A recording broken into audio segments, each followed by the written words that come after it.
Hello everyone, स्वागत है आप सभी का हमारे यूट्यूब चैनल पे। और जैसा कि आप लोगों ने वोटिंग किया था कि इस चैनल पे मैथ्स कंसेप्ट के वीडियो लाए जाएं, तो हम आपके लिए फर्स्ट वीडियो नंबर सिस्टम यानी बेसिक्स से स्टार्ट करने जा रहे हैं। आज हमारा फर्स्ट वीडियो है मैथ्स कंसेप्ट में, तो नंबर सिस्टम पे शुरू करने जा रहे हैं। नंबर सिस्टम में बेसिक बातें आज आपको बताएंगे। क्या है नंबर सिस्टम, उससे रिलेटेड जो इंपॉर्टेंट बातें हैं जो लोगों को पता ही नहीं होता है, जिसकी वजह से एग्जाम में परेशानी होता है। तो नंबर्स पहले क्या है, पहले नंबर्स बनते कैसे हैं, तो सबसे पहले समझते हैं डिजिट, अंक। डिजिट, तो डिजिट हमारे पास है 10, पूरे 10 डिजिट जो है कितने हैं, 10 है। ये कौन कौन है, 0 1 2 3 4 5 6 7 8 9, ये है डिजिट यानी कि अंक। अंकों के मिलने से संख्याएं बनती है, अंकों के मिलने से संख्याएं बनती है। जब दो अंक, दो से अधिक अंक आपस में मिलेंगे तो एक संख्या बनेगी। तो यहां पे संख्या जो है क्या होगा, संख्या अंकों के मिलने से बनती है, अंकों के मिलने से बनती है। यहां पे कभी कभी हम बोलते हैं जैसे एक अंक की बड़ी संख्या, तो 9 को भी हम संख्या कंसीडर करते हैं। तो संख्या जो है अंकों को मिलने से बनती है। जब अंक मिलते हैं तो संख्या बनती है। इसका मतलब जितना अंक है उसे हम संख्या कंसीडर कर सकते हैं। लेकिन अगर दो अंक की संख्या है जैसे 12 15, तो ये सब अंक नहीं है ना, ये अंकों के मिलने से बनी है। और बड़ी बड़ी संख्याएं बनेगी, 4 अंक की, 10 अंक की। तो इस तरह से जो है क्या बनेगी, संख्याएं बनेगी। जितनी बड़ी भी संख्या बना सकते हैं अनलिमिटेड तरीके से, उसका कोई काउंटिंग नहीं है। तो संख्या जो होगी अंकों के मिलने से बनती है। अंक जो होते हैं हमारे पास फिक्स है कि वो 10 ही है, 0 1 2 3 4 5 6 7 8 9। अब यहाँ पे नंबर्स जो है दो तरह के होते हैं, इतना अगर आप समझ गए हैं। एक होता है रियल नंबर्स और एक होता है इमेजिनरी। रियल नंबर्स और इमेजिनरी नंबर्स। रियल नंबर्स में होता है वास्तविक संख्या,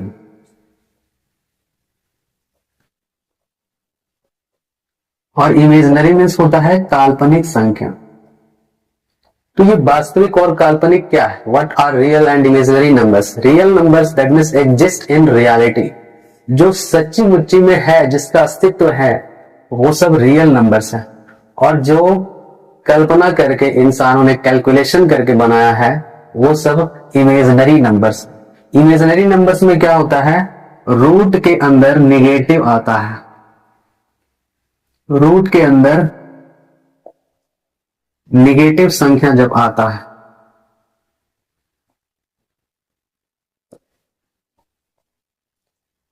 कहने का मतलब हुआ कि जैसे यहां पे हो गया रूट -3। अब रूट लगा हुआ है, अंदर माइनस है, तो उसका एक जो है वास्तविक वैल्यू नहीं हो सकता है, वो एक इमेजिनरी वैल्यू देता है, और ये होता है इमेजिनरी नंबर। इसके बारे में आप जो है 12वीं क्लास 12th क्लास में, इंटरमीडिएट क्लास में आप पढ़े होंगे। रियल नंबर जो होता है -इन्फिनिट से लेके +इन्फिनिट तक होता है, ये इंफिनिटी का साइन है, अनंत तक होता है, -इन्फिनिट से लेके +इन्फिनिट। तो जो भी संख्याएं हैं 1 2 3 4 5 से लेके संख महासंख अनलिमिटेड तक, वो सब वास्तविक संख्या है, रियल नंबर्स है, चाहे वो माइनस में हो या प्लस में हो। रूट में भी जितनी संख्याएं आएगी, रूट में हो, फ्रैक्शन में हो, √3 √7 i/3 22/13, ये सब जो है क्या है, ये सब वास्तविक संख्या है, रियल में एग्जिस्ट करती है। जैसे ही रूट के अंदर निगेटिव संख्या आज जब आता है, √-3 √-5 √-समथिंग, तो वो हो जाता है इमेजिनरी, काल्पनिक। इसके बारे में आप 12th क्लास में पढ़े होंगे और इसकी जरूरत हमें नहीं है। आगे बढ़ते हैं, अगर आप इसको नोट करना चाहें तो नोट कर सकते हैं।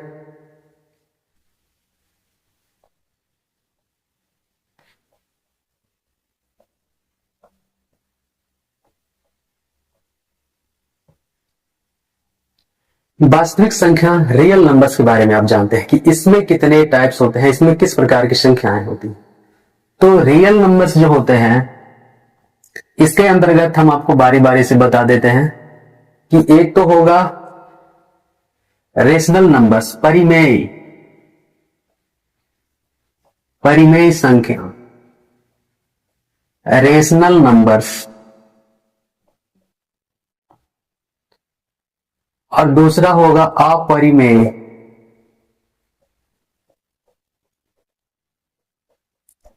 Irrational numbers. इसके दो पार्ट होते हैं, एक रेशनल यानी परिमेय संख्या और एक इरेशनल यानी अपरिमेय संख्या। परिमेय संख्या कहने का मतलब होता है कोई भी संख्या जिसको हम बटा के रूप में लिख सकते हैं, p बटा q के फॉर्म में, p बटा q के फॉर्म में लिख सकते हैं। q not equal to 0, p और q जो है पूर्णांक है, p और q जो है पूर्णांक है। पूर्णांक मतलब इंटीजर। अब ये पूर्णांक क्या है ये थोड़ा आगे देखेंगे, इंटीजर क्या है वो आगे पढ़ते हैं। अभी इसको p बटा q के फॉर्म में लिख सकते हैं, जहां q नॉट इक्वल टू 0 है, q नीचे जो है 0 नहीं होना चाहिए। और ये अपरिमेय संख्या जो होती है, इरेशनल नंबर्स, ये जो है रूट वाली संख्याएं होती है जिसका पूर्ण मान नहीं होता है, जैसे √3, √5, √29, √47। ये जितना रूट वाली संख्याएं हैं वो सब अपरिमेय संख्या है, इरेशनल नंबर्स। और ये जो है √3, √5, √9, √47, √4 जो है नहीं होगा अपरिमेय संख्या। क्यों नहीं होगा? क्योंकि √4 का वैल्यू क्या हो जाता है, 2 हो जाता है, और 2 क्या है, एक परिमेय संख्या है। इसको 2/1 के रूप में लिख सकते हैं हम। इसको भी हम ऐसे लिख सकते हैं, कोई कहेगा कि हम इसको तो ऐसे लिख सकते हैं √3/1, √3 को, लेकिन √3 जो है क्या है, इंटीजर नहीं है, इंटीजर नहीं है, पूर्णांक नहीं है। अब इंटीजर क्या है ये समझते हैं।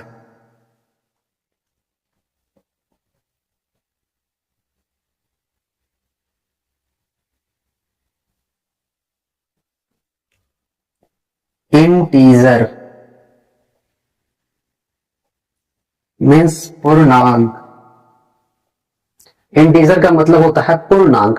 पूर्ण मतलब कंप्लीट, और अंक, कंप्लीट अंक, पूर्णांक। तो पूर्णांक जो है उनको कहते हैं जो काउंटिंग नंबर्स है प्लस या माइनस साइन के साथ। तो पूर्णांक जो है इस तरह से शुरू होता है, माइनस, इधर डॉट डॉट डॉट रहेगा, -5, -4, -3, -2, -1, 0, 1, 2, 3, 4, 5।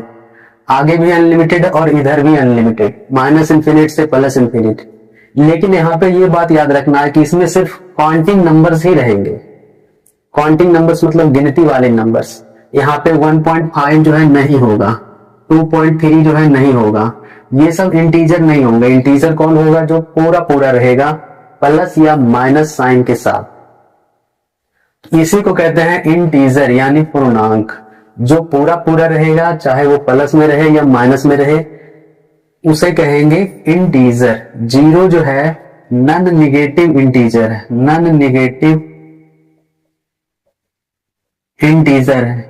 ये बात आप याद रखेंगे कि 0 जो है नॉन निगेटिव, अऋणात्मक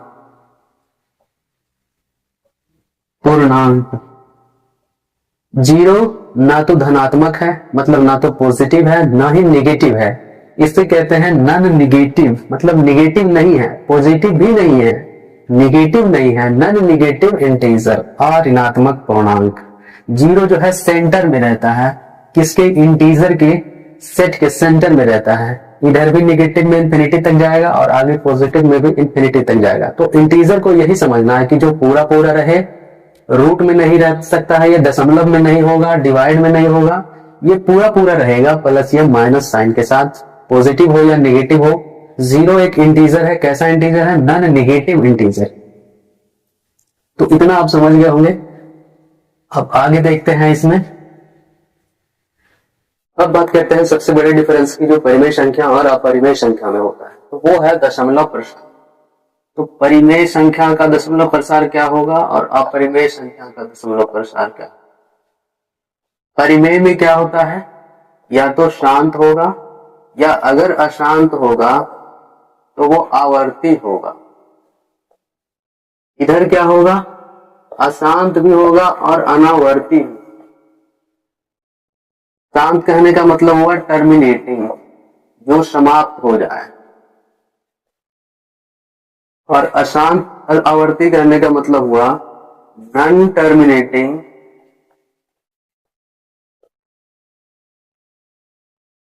रिपीटिंग, मतलब रिपीट होना शुरू हो जाए। ये है नॉन टर्मिनेटिंग नॉन रिपीटिंग, मतलब शांत भी नहीं होगा और रिपीट भी नहीं। शांत कहने का मतलब जैसे 2.5, 3.732, ये हुआ शांत। एक अंक के बाद जो है दशमलव जाने के बाद रुक गया, यहाँ 3 अंक के बाद जाने के बाद रुक गया। और अशांत आवर्ती कहने का मतलब जैसे 2.3333, ये ऐसे जा रहा है, लिमिटेड, खत्म ही नहीं हो रहा, कट ही नहीं रहा। तो ये हो गया अशांत आवर्ती, मतलब 3 जो है रिपीट होना चालू हो गया यहाँ दशमलव के बाद। यहाँ पे दशमलव के बाद शांत हो जा रहा था, टर्मिनेटिंग। ये है टर्मिनेट, ये टर्मिनेटिंग नहीं है, ये है नॉन टर्मिनेटिंग बट रिपीटिंग। इधर में क्या होगा कि ना तो टर्मिनेट होगा ना तो रिपीट होगा। जैसे √3 का वैल्यू 1.732 होता है, लेकिन ये ऐसे ही चेंज होते जाता है, रिपीट नहीं होता है, कभी एक पैटर्न फॉलो नहीं करता है, तो वो जो है हो जाएगा अपरिमेय संख्या। इसी से पता चलता है कौन परिमेय है कौन अपरिमेय। पाई जो है एक अपरिमेय संख्या है, ये पॉइंट है, ये इसको याद रखना। लेकिन 22/7 जब कहेगा तो ये परिमेय संख्या हो। यहाँ पे यही ध्यान देना है, जब पूछेगा पाई क्या है तो पाई एक अपरिमेय इरेशनल नंबर है। लेकिन अगर पूछेगा 22/7 क्या है, वो परिमेय संख्या है, क्योंकि वो एक वैल्यू है, तो पुट करते हैं अपने आसानी करने के लिए काम। तो पाई एक अपरिमेय संख्या है, लेकिन 22/7 क्या है, परिमेय संख्या। इस चीज को याद रखें।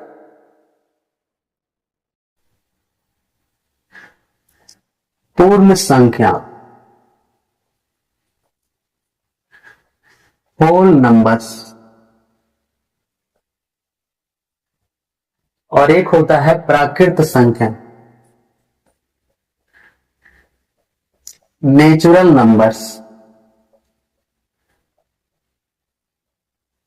नेचुरल नंबर्स जो होता है, प्राकृत संख्या जो होता है, वो गिनती की संख्या होता है, काउंटिंग नंबर्स होता है, गिनती की संख्या।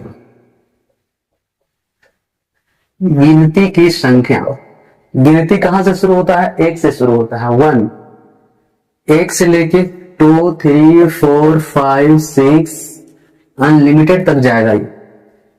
तो ये है प्राकृत संख्या, गिनती की संख्या। जब प्राकृत संख्या में 0 को शामिल कर लिया जाता है, 0, 1, 2, 3, 4, 5 अनलिमिटेड तक, जब गिनती की संख्या में 0 को शामिल कर लिया जाएगा तो उसे होल नंबर्स कहें।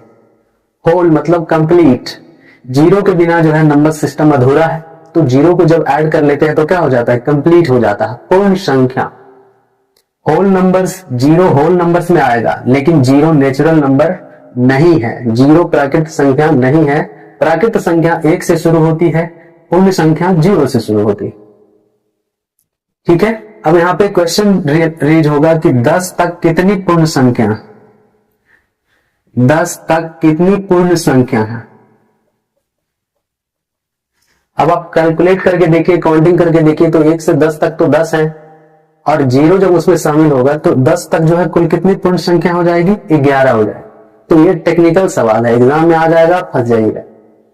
तो 10 तक कितनी पूर्ण संख्या है, इसका सही जवाब होगा 11, क्योंकि उसमें 0 शामिल हो। अब जो है प्राकृत संख्या के बारे में आगे पढ़ते हैं, उसके जो है टाइप्स होते हैं।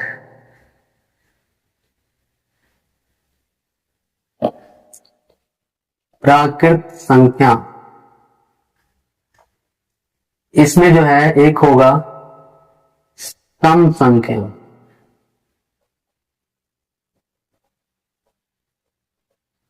विषम संख्या, सम मीन्स इवन नंबर्स और विषम मीन्स ओड नंबर, भाज्य संख्या,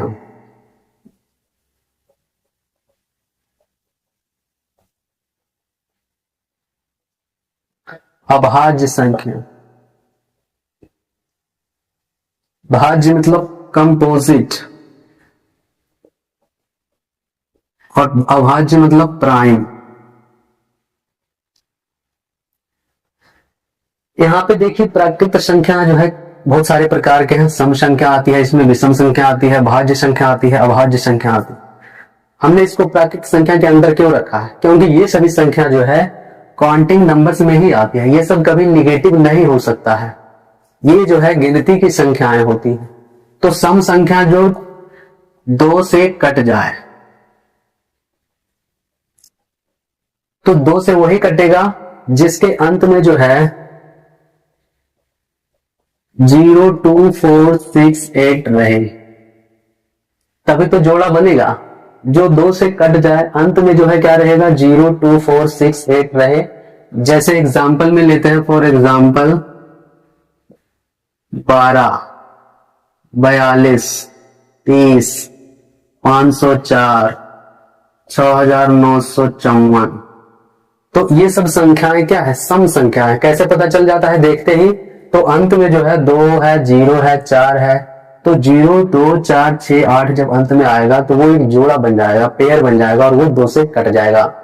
उसको कहेंगे सम संख्या। विषम संख्या जो 2 से नहीं कटे, जो 2 से नहीं कटे, 1, 3, 5, 7, 9, ये सब 2 से नहीं कटने वाला है। और ये जो है 1, 3, 5, 7, 9, ये सब जो इस तरह आगे बढ़ते जाएगा, 11, 13, ये सभी विषम संख्या है। जैसे कोई संख्या रहेगा 5, 3, 7, 1, 2, 9, 3, 3, 5, 6, 9, तो यहां पे लास्ट में 1 है, 3 है, 9, तो ये सब संख्या क्या है? विषम संख्या, ओड नंबर्स है, जो 2 से नहीं कटे। कैसे पता चलेगा? लास्ट में 1, 3, 5, 7, 9 रहेगा, तो वो 2 से नहीं कटेगा और वो ओड नंबर कहलाएगा। भाज्य संख्या और अभाज्य संख्या। भाज्य संख्या जिसके जो 2 से अधिक गुणनखंड रखता है, 2 से अधिक गुणनखंड रखता है, जिसके केवल 2 गुणनखंड हो।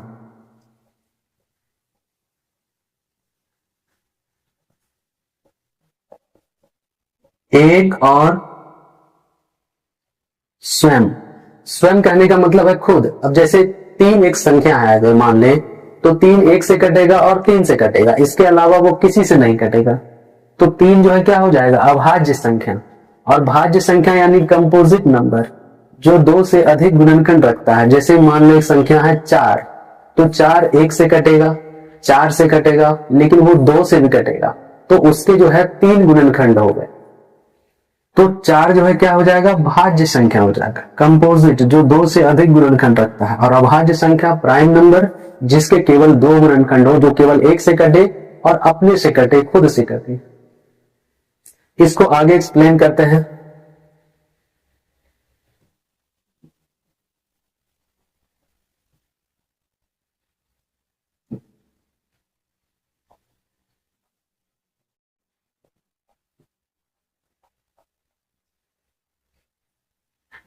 आठ, तो 8 जो है किस किस से कटेगा? यहां पे देखते हैं। 1 से कटेगा, 2 से भी कटेगा, 4 से भी कटेगा, 8 से भी कटेगा। इसके कितने गुणनखंड हो गए? 4 गुणनखंड। तो ये जो है क्या हो गया? भाज्य संख्या हो गया, कंपोजिट नंबर हो गया, जिसके 2 से ज्यादा गुणनखंड हो, जो 1 से कटे और खुद से कटे, उसके अलावा भी किसी और से कट जाए, वो भाज्य संख्या होगा।